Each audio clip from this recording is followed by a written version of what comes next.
Ça a commencé en début d'année, j'ai eu une rupture d'anévrisme. Et ensuite, bon, j'avais un peu du mal à récupérer, à respirer et tout. J'étais hospitalisé à la maison. Ça s'est très bien passé aussi, j'étais aux petits soins et tout. Ce patient fait partie de ceux qui ont accepté de participer au programme Phileas, mis en place par l'équipe cardiologique du centre hospitalier de Toulon. La décision pour nous de débuter cette filière, Phileas pour filière d'évaluation et d'accompagnement dans le parcours de soins d'insuffisance cardiaque, s'est fait aux alentours de 2013-2014. On avait étudié le parcours de soins localement et on avait bien remarqué que la majorité des patients insuffisants cardiaques sont finalement hospitalisés hors cardiologie. Chez nous, c'est 55% des patients qui ne sont pas hospitalisés en cardiologie. Souvent en hôpital de jour et on lui donne du matériel de télésurveillance. La première étape de la filière a été de mettre en place une organisation permettant l'identification systématique de chaque patient hospitalisé pour insuffisance cardiaque aiguë au sein du centre hospitalier. Sur le centre hospitalier, on a un système de mail interne qui nous arrive dès qu'un patient passe au service des urgences et on a fait le diagnostic de décompensation cardiaque. On est alerté par une adresse mail commune de notre filière.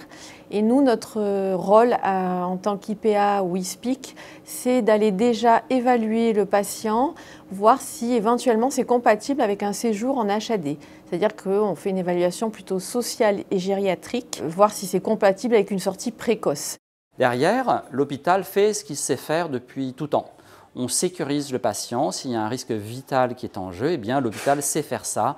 On gère le risque vital. Mais finalement, dans l'insuffisance cardiaque aiguë, la plupart du temps, le risque vital il est géré en quelques heures ou 24-48 heures au grand maximum. Et pendant ces 24-48 heures, eh bien, on va analyser le dossier, le profil du patient, son environnement de manière très systématisée. À l'issue de cette évaluation standardisée, si le patient est éligible, il lui est proposé une hospitalisation à domicile avec des équipes d'HAD libérales. Pendant le séjour en hospitalisation à domicile, on intervient à distance. Sur le terrain, il y a les infirmiers libéraux du patient. On récupère les données et tous les jours, on voit ce qui s'est passé. Comme on ferait une visite du patient dans le service, on le fait à distance. C'est ainsi 8 patients en HAD en moyenne que suit chaque jour l'équipe Phileas. Je voulais vous rallonger. Au bout de 11 jours en moyenne d'HAD, les patients sont revus par l'équipe pour une consultation longue, dite de clôture, avec le cardiologue et l'IPA, pour définir le projet de soins des 6 mois à venir. Le but, c'est que le jour de ce qu'on appelle la consultation de clôture, déjà on réévalue tout ce qu'on a fait, comment ça s'est passé. On peut poursuivre aussi le séjour en hospitalisation à domicile si c'est nécessaire médicalement. Sinon, le but, c'est de mettre en place un suivi en télésurveillance. Pour évaluer l'efficacité du programme, l'équipe du centre hospitalier de Toulon a conduit une étude randomisée dont elle a présenté les résultats durant l'ESC 2024 à Londres. 349 patients ont ainsi été inclus dans 2 groupes.